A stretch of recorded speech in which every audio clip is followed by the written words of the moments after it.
45. Genesis 45.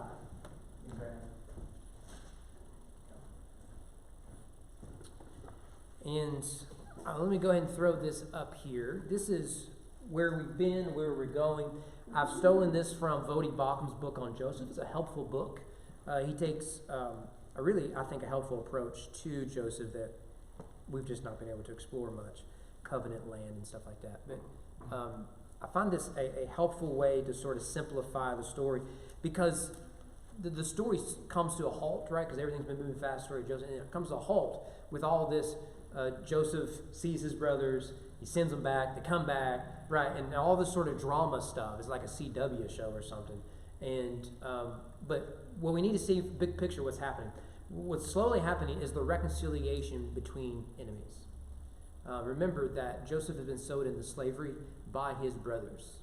And Genesis has the constant story arc of brother against brother. And now this is going to culminate here whenever they all leave, as we'll see, and it'll connect all the way back to Genesis 10. But so this is where we're at. We've seen the process of examination and transformation, and here we see Revelation, where Joseph is going to reveal himself to his brothers, and that is eventually revealed to Jacob. Now we're cover a lot, so we can't read every word of it. But let's start here in verse 1 of chapter 45. This is where Joseph reveals himself. Then Joseph could not control himself before all those who stood by him. He cried, "Make everyone go out from me." So no one stayed with him when Joseph made himself known to his brothers. He wept aloud so that the Egyptians heard it, and the household of Pharaoh heard it. Joseph said to his brothers, "I am Joseph. Is my father still alive?" But his brothers could not answer him, for they were dismayed at his presence. So this is what we've been waiting for, right? For Joseph to reveal who he is to his brothers. Now, he's been giving some weird hints at this, right? You remember that last week we saw when he sat down at the dinner table with them, he organized them from the oldest to the youngest. And the question is, how does this guy, because they don't know it's Joseph, how does this guy know our ages? Right? And he gets really emotional, particularly when he first meets Benjamin. And then he gives Benjamin extra food. There's been all these weird things. And now he can't take it no more, right? He's coming out of the closet, if you will, if I can borrow that phrase that's been ruined. And he just comes out and he reveals himself of who he really is. And now remember, these brothers haven't seen him since he was a young pup. Now he's a grown man, and he looks like an Egyptian. He walks like an Egyptian. And so he has shaved his head. He has no beard. He's dressed like an Egyptian. He speaks Egyptian. And now he has to reveal himself. One of the things that gives it away is that, yeah, he can say, "Hey guys, surprise, I'm Joseph." But what really gives it away is he starts to speak Hebrew. Remember, we've talked some about the racial conflict between the Egyptian and Hebrews. It's in the narrative, right? Remember that Potiphar's wife will say, "That Hebrew did this to me." There's been a lot of this racial tension. Remember that Joseph isn't allowed to eat with the Hebrews because he's viewed as an Egyptian. There's this real division. So when this Egyptian claims to be a Hebrew and then speaks the language, that seems to seal the deal. This guy really is one of us. And so the word there, dismayed, in verse 3, you may have a different word. It means to be anxious, afraid, or to be terrified. The idea is that they are stunned, they are alarmed, and they never could have imagined this great, powerful man, the vizier of Egypt, is indeed their little punk brother, right, that they try to get rid of. Would have never have imagined that. What I find interesting is his first act after he reveals himself is to inquire of his father. His father didn't do this. And you can understand why, so beloved of his father, and he loves his father, he wants to see him again. But given the time span, he's thinking of Jacob's age. Maybe his father's already gone, and that would be an extra dagger. You remember, he sent them off to bring Benjamin back, and he's wanting the whole family to come, right? And now there's some irony here. This is a complete reversal of how the story started. In Genesis 37, Joseph is the weak man, and the brothers are strong. And so they use their power to exile Joseph. Joseph now is the strong man, and the brothers are weak. And he uses that power to show mercy. he has the power, and you could even say the right, maybe even be justified, to throw these men into prison, to throw them into a pit. Remember, in the story, pit and prison are interchangeable. He can turn them into slaves if he wants to. Instead, he chooses mercy. Now, the brothers, they're still just flabbergasted. So in verse 4, he repeats it again, where he says, I am your brother Joseph, whom you sold into Egypt. I love that detail because we know that, right? But if you go back and read the interaction between the brothers and Joseph since they arrived in Egypt, they never mention that to Joseph. So remember, Joseph would inquire and say, well, tell me about your family. They say, well, there's 12 of us, right? There's 10 of us here. One of our brothers, our youngest, is back home with our father, and one is not. That's how they put it, right? They never said, well, we do have another brother. We think he's dead because we sort of like sold him to the Egyptians through the Ishmaelites, right? They always left that part out. And so what Joseph does is he cuts through it all. He says, look, you guys still don't believe me? Let me say it in Hebrew again. I am Joseph, the guy you sold into slavery.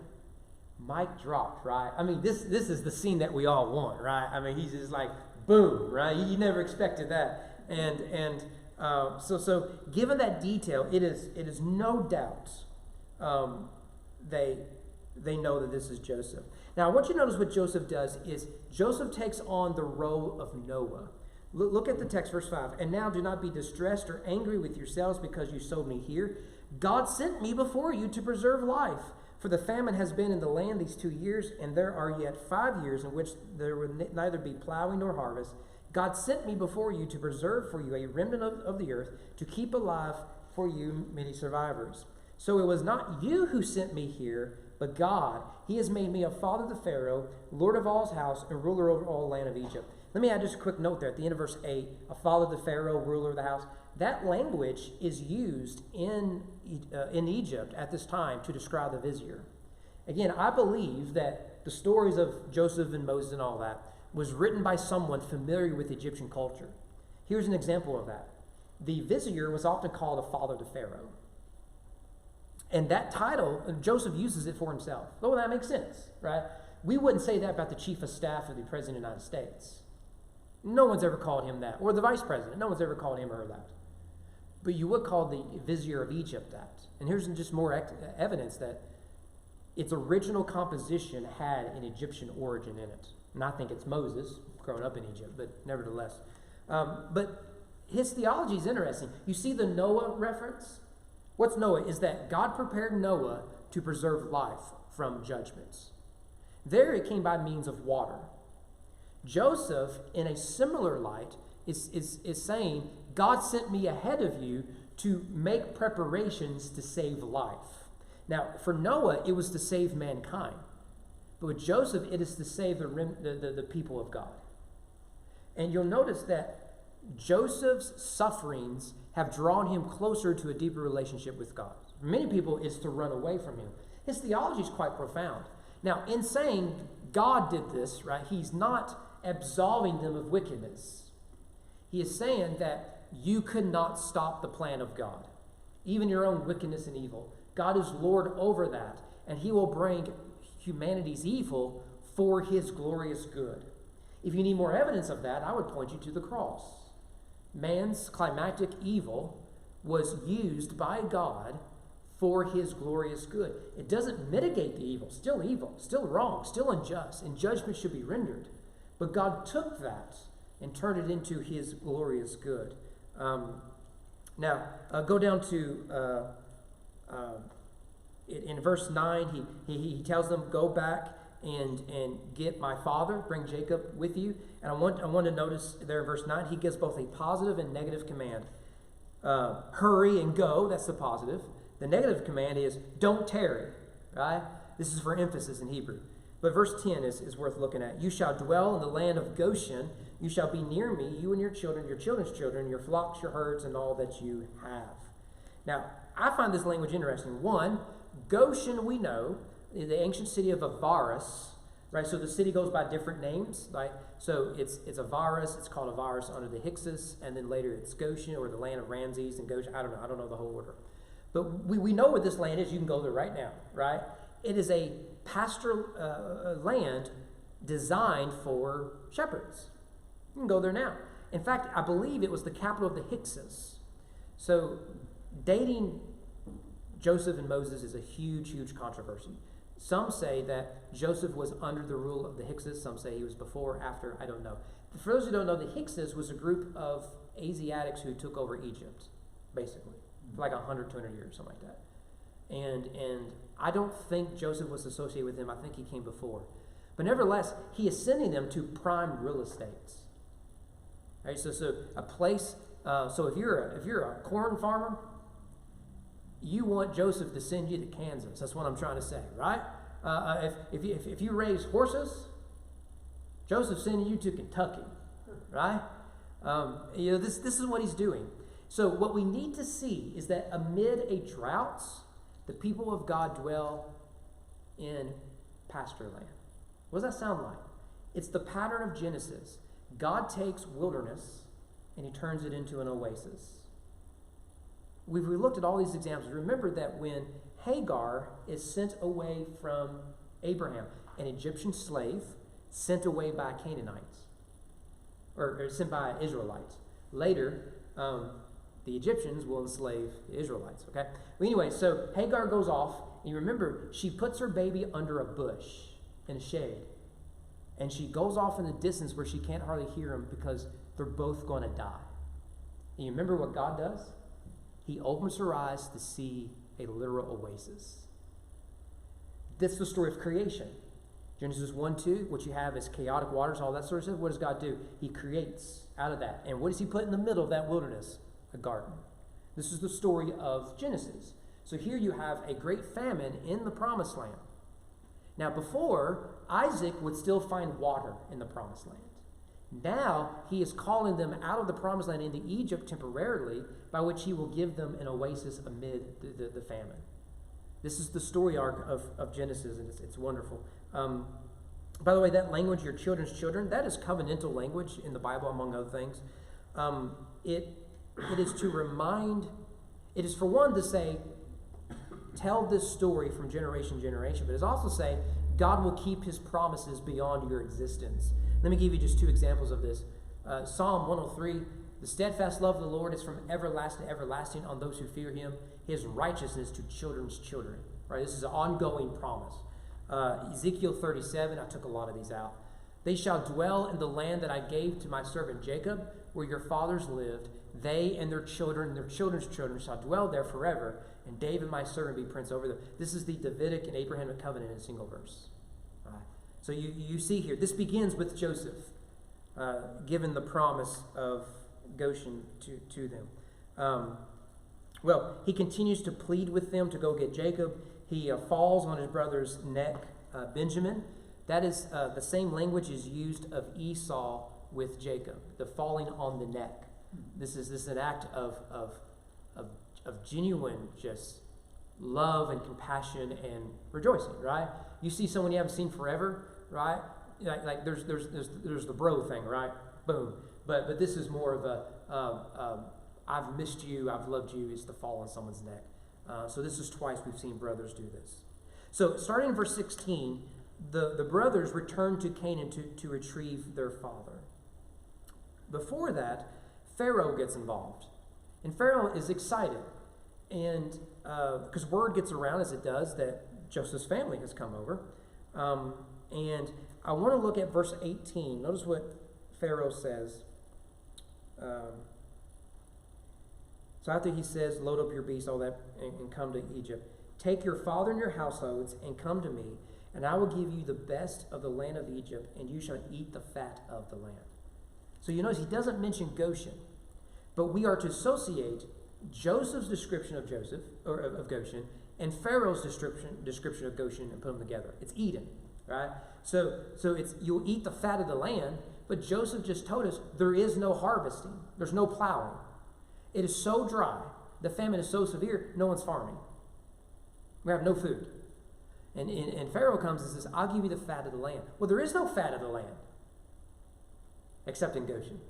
It's a new Garden of Eden, and is given to the people of God. So, starting in verse 21 and going into verse 22, Pharaoh and Joseph, so they're kind of together here, they supply the brothers for their trip, right? So they're going to go back to Canaan, and they're going to move to Egypt, right? So they're going to leave everything behind. They're going to leave the promised land. And in verse 21, they're given wagons. Then they're given provisions. And then in verse 22, they're given a change of clothes. Now, by now, that should jump off the page, shouldn't it? I bet before we started to study Joseph again with fresh eyes, we thought Joseph got the coat of many colors. After that, it's never mentioned again. That's all over the place, changing clothes. When Joseph when he flees Potiphar's wife, what happens? She rips off his robe, and that is used as evidence against him. When he's in prison and brought before Pharaoh, what happens? He is given new clothes, and he's shaved and everything else.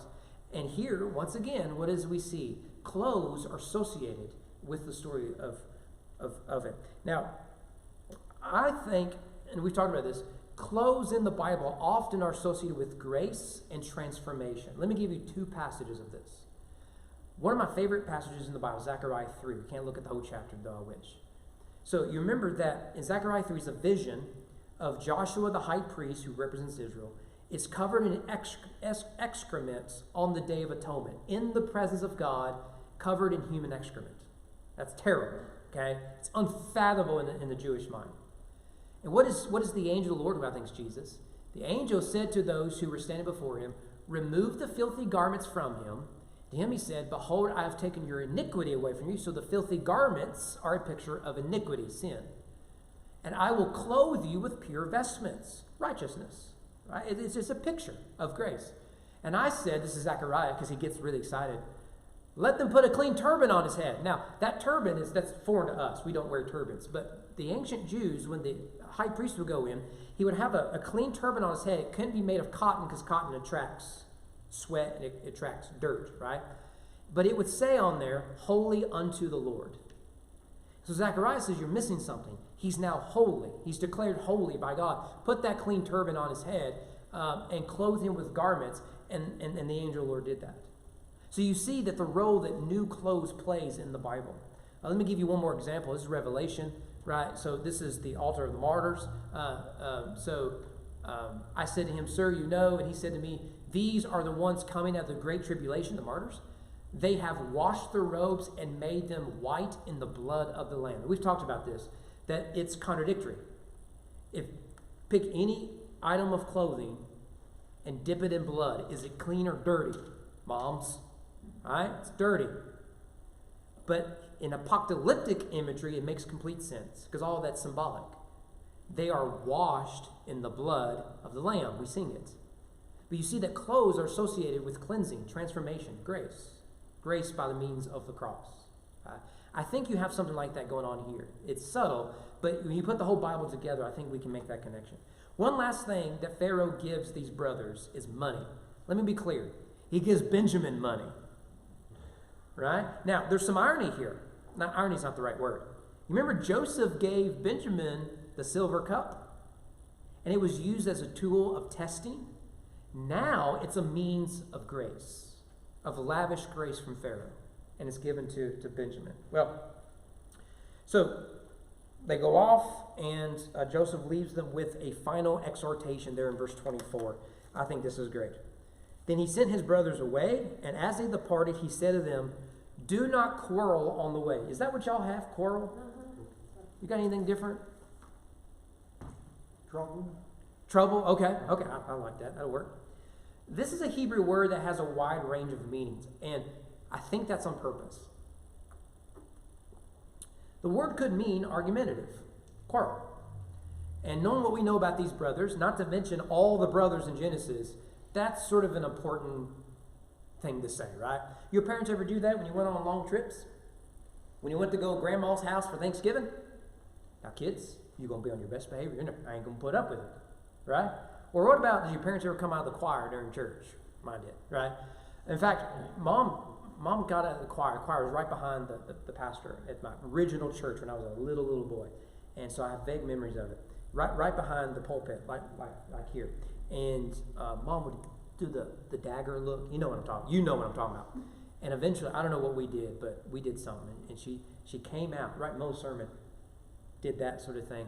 And we marched right behind her like obedient children. We knew we were about to get whooped, right? I mean whooped. Not a whooping, but whooped. And the pastor stopped middle sermon and says, let's pray for those 3 kids. You know, that is a true story. That is a true story. So it could be that, right? That these brothers, they're just going to. But it also can mean tremble or quake. The idea is that Joseph is encouraging his brothers not to be afraid. They are under Pharaoh's protection. As God took care of Joseph, so he will take care of his people. I think that works too. And it could be a little bit of both. Stop your fighting. God's got this. If only I can think of a good application. Well, the boys get back to Canaan, right? And they think they've got good news, right? Hey, Dad, guess what? A little Joe's alive. And Jacob's response is surprising. Look at verse 26. They told him Joseph is still alive and he is ruler over the land of Egypt. Here's Jacob. His heart was numb. Anyone got cold? His heart was cold? Stood still. I like that. I kind of like that better than numb. But you get the idea there, right? Stood still, numb, cold. He's speechless. But notice his response is rooted in his inability to trust his sons. He's ignorant of the fact that his sons sold Joseph into slavery. He didn't know that at all. But what he does know is that while Joseph was with his sons, he got killed. He don't trust his sons. Not to mention they have wiped out an entire village, the Shechemites, and a whole lot of other stuff. What about Judah and stuff with his daughter-in-law? He's got reasons not to trust them. And remember, forgiveness is not the same thing as reconciliation. Reconciliation is not the same thing as trust. Jacob does not trust his boys. So they come home and say, hey, Dad, guess what? Oh, Joe's in Egypt. Let's go. You're going to say, no. I don't. First of all, I don't find that appropriate. You don't need to bring up the fact that I had a son murdered by wild beasts. And you're going to use that against me to leave the promised land. You can kind of understand why he's so numb, why he's cold. Well, he is then given all the evidence, verse 27, when they told him all the words of Joseph, which he had said to them. He saw the wagons that Joseph had sent to carry him. The spirit of their father Jacob revived. Israel said, it is enough. Joseph, my son, is still alive.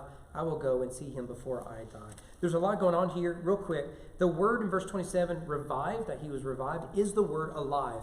It's used 1,000,000 times in the Old Testament. Here's one of the first references, Genesis 5:3. Adam lived 130 years, right? And it's used there in verse 28 that when he says, my son is now alive. My son lives. So what he's saying is the news brings him out of Sheol. This has been the problem with Jacob, right? When he first found out about Joseph, he responds is, I feel like I'm in the grave with him. And then when he refused to let Benjamin go, it was, if you take Benjamin, something happens to me, I'll be in Sheol again, the grave, right? So his story's always been, I'm practically dead emotionally here as a result. Now he's saying, I'm out of that. My son is alive. It's a type of resurrection. And so he is now in a hurry for the first time, right? He's in a hurry he's not going to wait 7 years like he did with Rachel and Leah. No, he's going to go right now. Because he also realizes that he is about to die. And as we'll see, I think next week. So starting chapter 47, Israel, or Jacob, moves to Egypt. I want to point this out, 46 verse 1. Israel took his journey with all that he had and came to Beersheba and offered sacrifices to God of his father Isaac. Verse 5 mentions Beersheba again. That's significant because Beersheba was an important place in the story of Isaac. God appeared to Isaac here, and Isaac built an altar to God there. This is Jacob's father. So it's very likely that as he sets out to see his son again, to move out of the promised land, he probably goes to his father's altar, the altar his father built. And here he worships. And I want you to notice that God speaks to him in verse 2. Right? It's been a while since we've seen something like this happen to the patriarchs. Verse 2, God spoke to Israel in visions of the night and said, Jacob, Jacob. He said, here I am. And he said, I am God, the God of your father. Do not be afraid to go down to Egypt, for there I will make you a great nation. I myself will go down with you to Egypt. I will also bring you up again, and Joseph's hand shall close your eyes. Now, this is such an important scene. God is assuring Jacob that all of his promises remain. I mean, think about what Jacob's doing here. He is leaving behind the promises of God, land. And he's taking his lineage with him. The Abrahamic promise he's walking away from, so it seems. So God comes and assures him that I am protecting you, I am preserving you, but you got to go to Egypt. Egypt is like the ark. Eventually, the people will return to the promised land, but you got to go to Egypt first. And I want you to notice verse 4. God says he himself is going down into Egypt. Now, we are short on time, but we have spent quite a bit of time on this theme, haven't we? And the story of Joseph is one of exile and exaltation. Joseph goes down into the pit. He goes down into Egypt. He goes down into prison, only to be exalted at the right hand of Pharaoh. That's the story of Jesus. The one who goes down into the earth in the form of flesh, the incarnation, to go down into the grave, only to be exalted at the right hand throne of the Father. And here what we see is God himself is going down into Egypt.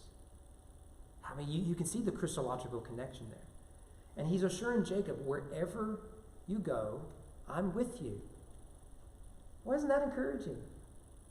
That I'm not bound like the ancient gods were. I'm not bound to land. I'm everywhere. I'm the creator. Remember, in the ancient world, a land was tied to a deity. So when nations went to war, their gods went to war. So if you gain ground, that means the gods won those battles. If you lost ground, the gods won that land. But the land is tied to deities. And so Jacob knows that when I leave this land, I'm leaving behind the presence of God. And he's saying, no, you don't understand. I'm the sort of God that goes down into the pit. I'm the sort of God that goes down into Egypt. Now with that, does this help us understand the slavery experience? God had always been with his people. I mean, it's amazing, isn't it? To see. Anyway, so they pack their U-Hauls, right? And this tribe of shepherds, they moved to Egypt. Verse 7 mentions his daughters. We only have the name of one. It's Dinah. She's the one that is assaulted by the Shechemites. This could be a reference to other daughters just not named, or to daughters-in-law. Both could work. Verse 7 says, all his offspring he brought with him into Egypt. Remember that Genesis ends on a cliffhanger. Nothing is resolved. The point of Genesis is, how did the people of Israel, how did God fulfill his promises to Abraham? He doesn't in Genesis. He contradicts them. He gets them out of the promised land, right? The first guy to get a good mess of kids in the promised land, you're like, hey, look, God's keeping his promises. Yeah, we're going to move you off stage left, right? So Genesis ends with the cliffhanger. How are they going to get out of Egypt into the promised land? Well, that's a story that takes 4 books. Actually 5 if you add Joshua, right? So that cliffhanger is important. This is the beginning of it. Also, you need to note that the seed story is important in Genesis. Going all the way back to Genesis 3, the seed of the woman will crush the head of the serpent, the seed of the serpent.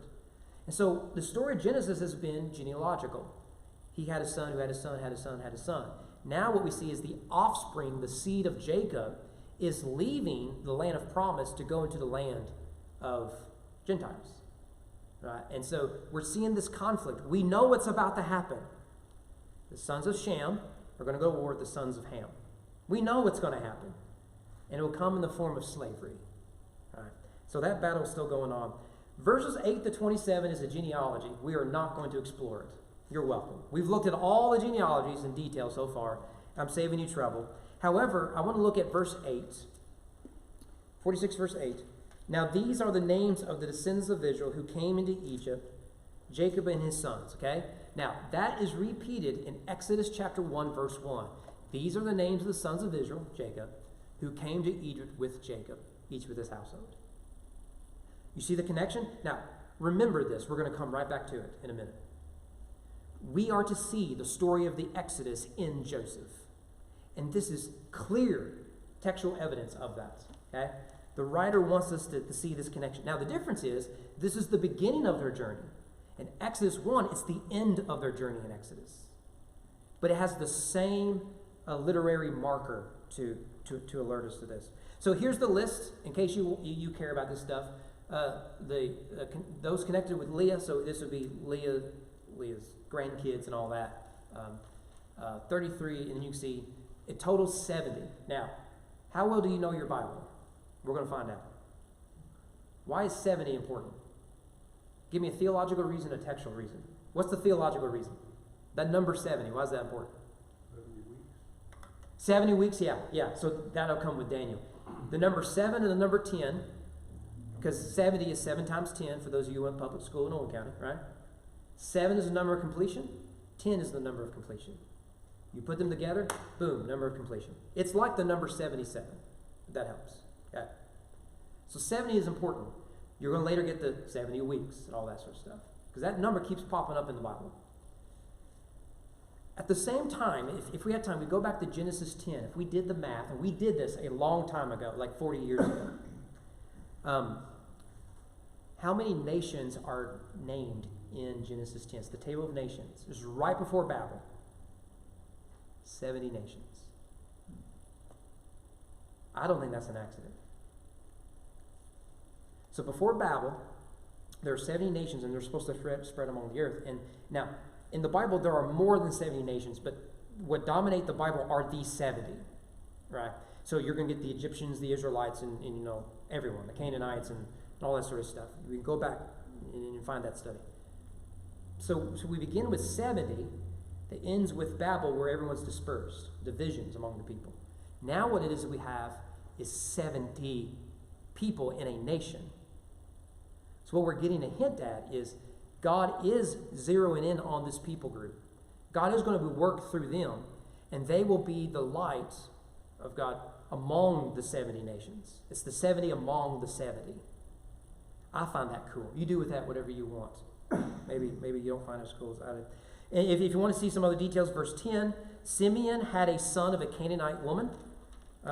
Ironically, remember, he's the one that wiped out the Shechemites, Canaanites, for sleeping with his sister, raping his sister. So he killed a bunch of Canaanites and ended up marrying one. Men, I'll tell you. And Onan in verse 12 were killed in Canaan. Remember that weird story with Judah?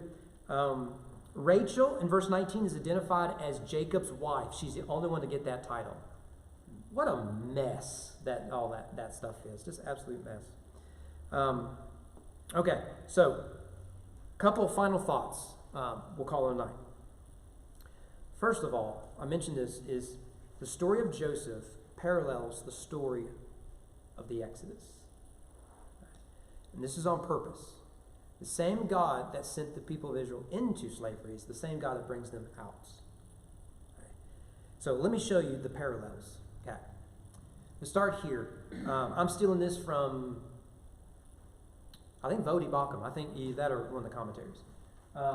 Permission. So J is Joseph, M is Moses. That was just an easy marker for me. I just copy and paste my notes. So Joseph is granted, permission is granted to Joseph by Pharaoh, right? Okay. So Moses, Pharaoh reluctantly grants permission to Moses to go to the promised land, right? So Joseph and the boys, they're here in Egypt. Pharaoh gives permission. Go to the promised land, get your father. Moses says, hey, we want to go into the wilderness to worship our God. And Pharaoh says, not on my watch, right? So you see the parallels. There are differences, parallels. The representative, Joseph is said to be the head of the household. Moses is raised in Pharaoh's house. Interesting. In the intercession, with Joseph, God gave him favor and softened Pharaoh's heart. With Moses, God hardens Pharaoh's heart and has to send him plagues. By the way, I don't know if I have this. Joseph has droughts or famine, and Moses has plagues. So natural disasters are used to move the story along. Wealth. Wealth is given by Pharaoh to sustain Jacob on his journey, right? We saw that, one of the things, particularly to Benjamin. You remember that in the story of Moses, they plunder the Egyptians. All right? Interesting. Now remember, they take that gold and they turn it into an idol. It's a golden calf. Which is, if only I can think of an application of taking God's blessings and grace and turning it into an idol. I'm glad we don't do that anymore. With like everything. Chariots. Remember that Joseph sent chariots to retrieve Jacob. Pharaoh sends chariots to destroy the sons of Jacob. Remember, Jacob's name is Israel. So chariots are sent to retrieve Israel. Chariots are sent to destroy Israel. The census. There were 12 sons that we just read, or looked at, examined. There are 12 tribes. Two others.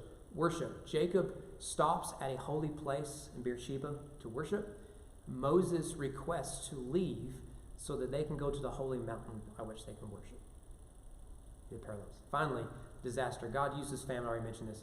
And then later he'll use plagues. We're supposed to see these parallels. And so the story of Joseph is that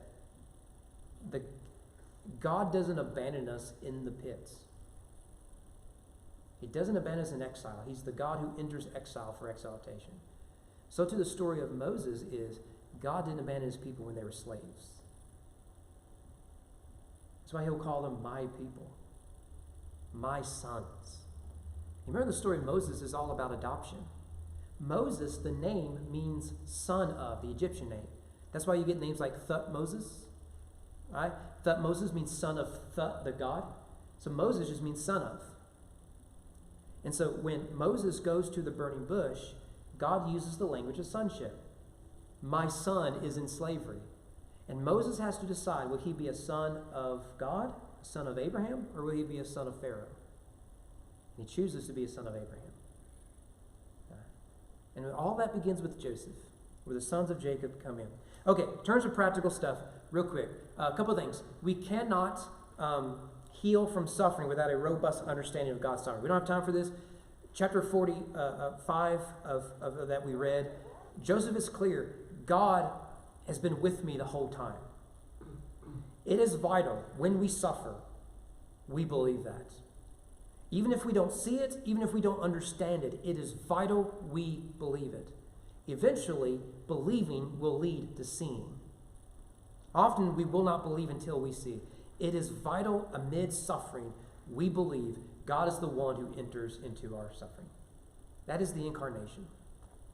Is that Christ adds to that of his nature humanity in all of his weaknesses and travails. Secondly, God comes down, right? This is the story of Solomon's temple that we talked about.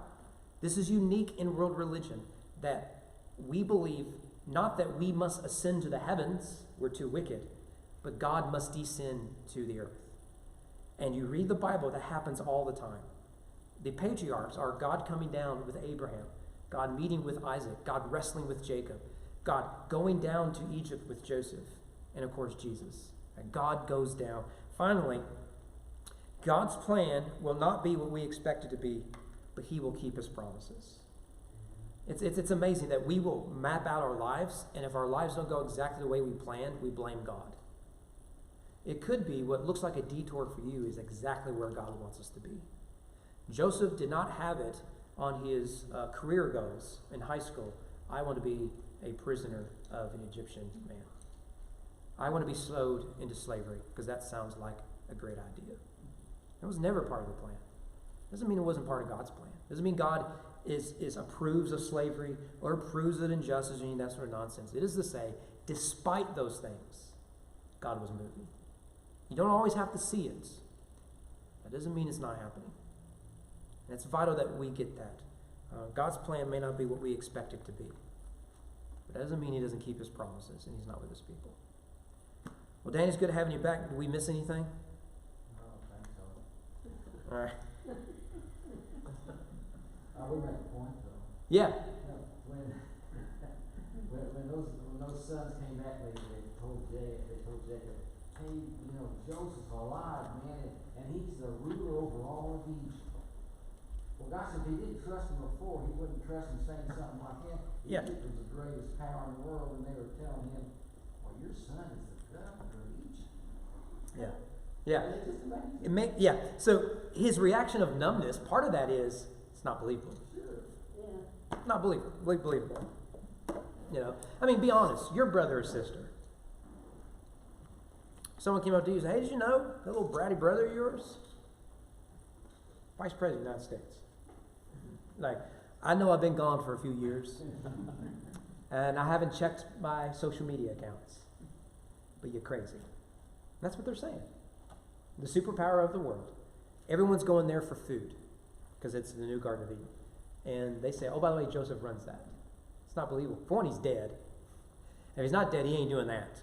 I mean, what does that say what Jacob really thought of Job? But anyways, yeah, it's so good. So good. Anything else? All right. Well, Danny, since you're feeling better, will you close us out in prayer? And you're back with us? Father, we thank you for this opportunity here to be tonight to study your word. We